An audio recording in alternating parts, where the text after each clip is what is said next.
Harilarning qurib chiqqan ko'naklari intayin puxta va o'lchamlik bo'lib, kichikkina hayvonning bu qadar mukammal bir qurilishni o'ttirg'i chiqarishi odamni hayronlikka cho'mdiradi. Barliq ko'naklar intayin o'lchamlik bo'lgan 6 taraflikdan tuziladi. Undaqda sizcha harilar 6 taraflik bir ko'nak yasaydigan vaqtda qaysi masalalarni o'ylashib hisoblashi lozim? Ko'nakdagi har bir hujra hasalning sirtqa eqib ketishining oldini olish uchun 13 graduslik bir yontuluq bilan qurib chiqilgan. Ko'nakdagi hujraning ichidagi har bir bulung 120 gradus qilinib o'rinlashtirilgan. Agar yer bilan bo'lgan yontuluq to'g'ri o'rinlashtirilib, ikki bulungning o'lchami to'g'ri o'rinlashtirilmagan bo'lsa edi, ko'nakda chuvilib ketish maydonga kelishi mumkin edi. Navodi ikki bulungining o'lchami to'g'ri o'rinlashtirilib, yontuluq bulungi to'g'ri o'rinlashtirilmasa, u chog'da ko'nakning ichidagi hasallarning hammasi yerga to'kilib ketgan bo'ladi.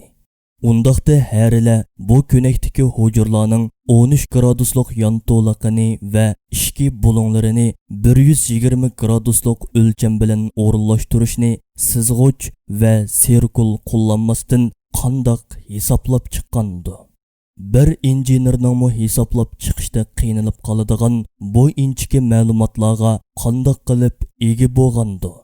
Qo'lida bir chertyuj bo'lmasdan egiz bir o'rinda turib, ko'nakning yasalishida ularga yo'l ko'rsatadigan birmi usta yo'q turib, eng qobiliyatli ustamlarni qo'liga suv quyib beranmagudek darajada ustalik bilan mukammal bo'lgan bu ko'nak qurilishini qandoqmi silib chiqqandi?